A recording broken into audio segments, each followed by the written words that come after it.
नमस्कार खव्यान, मी आज बनवतले काळ्या वाटाण्याची उसळ आणि आंबोळी. आमच्या कोकणात ते का म्हणतात पोळी. ज्यासाठी साहित्य काय लागतला: 4 वाटे तांदूळ, 2 वाटे उडीद डाळ, 1 वाटी पोहे, अर्धा वाटी साबुदाणा आणि अर्धा वाटी हे साबुदाणा घेतले आणि 1 चम्मच मी मेथी दाणे घेतले.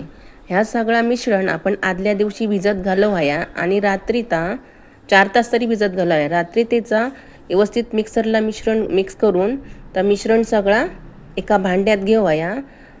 असं व्यवस्थित मिक्सरला लावून घेतला की सगळा एका भांड्यात घेऊया आणि तर व्यवस्थित मिक्स करून तर तसाच झाकण मारून ठेवाया. तुमका वाटल्यास तुम्ही सोडू वापरू शकता. मी काय सोडू वापरूक नाही, बिना सोडूचा तर व्यवस्थित फुगून येतात. आणि त्याच्याच बरोबर काळ्या वाटाणे भिजत घालाव्यात. काळ्या वाटाण्याची उसळ करूच्या म्हणजे आदल्या दिवशी भिजत घालूचे लागतात.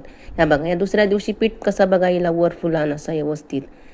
ह्या बघा असा व्यवस्थित झाला की आता आपण एका चवीनुसार मीठ घ्यायचा. तुमका जास्त वाटल्यास जास्त वापरा, कमी वापरत कमी वापरा. आणि मी तूप वापरतोय. तर एका तव्याक लावून व्यवस्थित घेऊया. व्यवस्थित घेतला लावून येतो. आणि मी केळीची पानं वापरलंय आणि दंडारो, केळीचो देठ ते का आम्ही ते का दंडारो बोलतो. ह्या तव्यावर व्यवस्थित तूप लावून घेतला की व्यवस्थित पसरून घेऊया. बघा कसे व्यवस्थित फुगलेत कसे ते. झाला की व्यवस्थित पसरून घेऊया. ह्या व्यवस्थित तुमका जाड हव्या तर जाड, पातळ हव्या तर पातळ. हे व्यवस्थित फुगले की खाऊक तयार आंबोळी.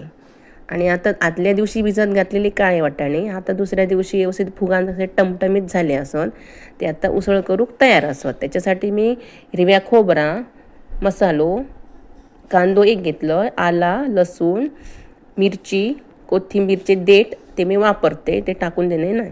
हे गरम मसालो आणि टमाटर. ह्या सगळा साहित्य आपण व्यवस्थित भाजून घेऊया. भाजून घेतल्यानंतर एका मिक्सरच्या भांड्यात काढून तर व्यवस्थित मिक्सराक जाडसर असा लाव्या. तुमका वाटल्यास तुम्ही बारीक करू शकता, पण जाडसर लावला की काळ्या वाटाण्याची उसळ बरी लागता. ह्या सगळा मिश्रण मी एका कुकरच्या भांड्यात घेतले. कुकरातच करतले काळ्या वाटाण्याची उसळ. व्यवस्थित सगळा या वाटप मिक्सराक लावून घेतलं तर सगळं ओतलं याच्यात आणि व्यवस्थित मिक्स करून घेतलं. तेलात परतून घेतले. त्याच्यात काळे वाटाणे टाकले आणि चवीनुसार तुमका मीठ हव्या तर टाकू शकतात. मी तर कमीच मीठ वापरतोय त्याच्यामुळे. हे बघा, आणि त्यात चव हव्या तेवढं तुम्ही जाडसर पाणी टाकायचं आणि कुकरात 4-5 शिट्टे द्यायचे आणि खाऊक तयार. ही बघा काळ्या वाटाण्याची उसळ. या तुमका आवडल्यास लाईक करा, शेअर करा, सबस्क्राईब करा. रेसिपी तयार.